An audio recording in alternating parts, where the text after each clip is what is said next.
সমস্ত কিছু দেব, ওই দেওয়ার পরে আমি আল্লাহ রাব্বুল আলামিন দেখতে চাই তুমি কি আমাকে রব বলে স্বীকার করো কিনা, ঠিক কিনা? আজকে মুসলমান ইমানদার আল্লাহর গোলামের দল এই দুনিয়ার জমিনে একটু ক্ষমতা পাইয়া, একটু সম্পদের অহংকারী হইয়া, একটু সম্পদ পাইয়া, ক্ষমতা পাইয়া দুনিয়াতে এমন ভাবে চলতেছি, দুনিয়াতে এমন ভাবে ফিরতেছি, মনে হয় যেন দুনিয়াটা আমার জন্যই ক্রয় করা হয়ে গেছে। এই দুনিয়ায় মনে হয় আমি চিরকাল থাকবো। না রে আল্লাহর গোলামের দল না। আল্লাহ পাক রব্বুল আলামিন বলেন কুল্লু নাফসিন যায়িকাতুল মাউত। দুনিয়ার জমিনে প্রত্যেকটা নফসকে, প্রত্যেকটা প্রাণীকে মৃত্যুর স্বাদ আস্বাদন করতে হবে, ঠিক কিনা?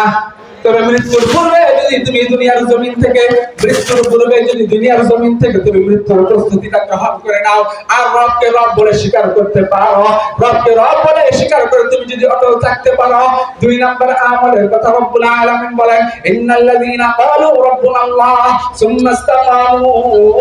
আর এই রবকে রব বলে স্বীকার করার প্রতি যদি তুমি একেবারে অটল থাকতে পারো, মজবুত থাকতে পারো, ধৈর্য ধরে যদি তুমি থাকতে পারো রে আল্লাহর গোলামের দল, এই দুইটা আমল, 1 নম্বর আমল হলো রবকে রব বলে স্বীকার করা, 2 নম্বর আমল হলো এই রবকে স্বীকার করার মাধ্যমে ইস্তিকামত থাকা।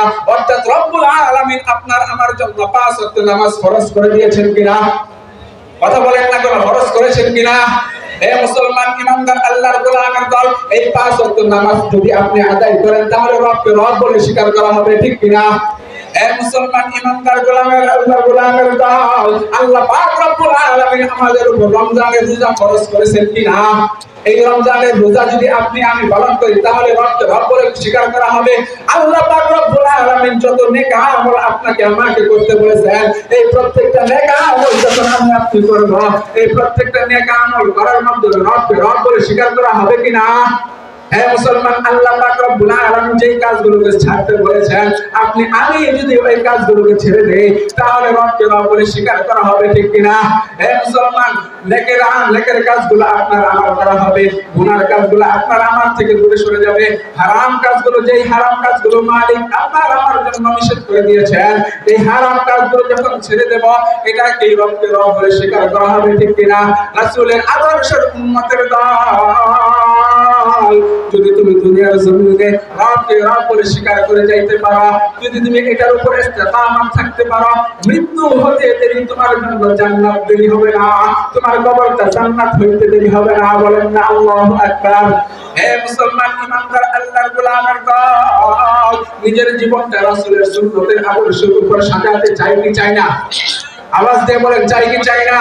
যদি রাসূলের আদর্শের উপরে, রাসূলের সুন্নতের উপরে যদি নিজের জীবনটাকে পরিচালনা করতে পারো, নিজেকে যদি মুমিন বলে দাবি করতে পারো, নিজেকে যদি মুমিন বলে আখ্যায়িত করতে পারো, তুমি যদি 5 ওয়াক্ত নামাজ পড়তে পারো, তুমি যদি হারাম থেকে বেঁচে থাকতে পারো, তুমি যদি গুনার কাছ থেকে বেঁচে থাকতে পারো, আল্লাহ পাক রব্বুল আলামিন বলেন ইন্নাল্লাযীনা ক্বালু রাব্বুনাল্লাহ সুম্মা ইসতাকামু তাতানাজ্জালু আলাইহিমুল মালাইকা আল্লা তাখাফু ওয়া লা তাহজানু।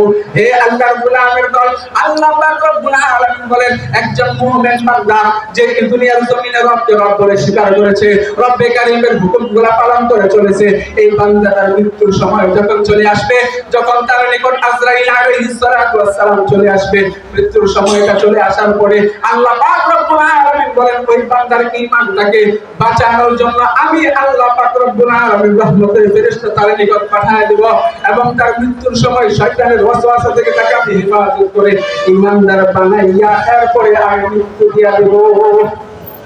এর আল্লাহর গোলামের দল, দুনিয়ার জমিনে রবকে রব বলে স্বীকার করতে চাই কি চাই না? আল্লাহর হুকুম পালন করতে হবে কিনা?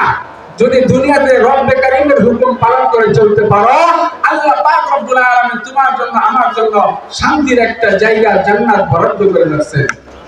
আর যদি রব্বে কারীমের হুকুম পালন না করো তাহলে জেনে রাখো আল্লাহ পাক রব্বুল আলামিন তোমার আমার জন্য শাস্তির জন্য পরকালে জাহান্নাম নামক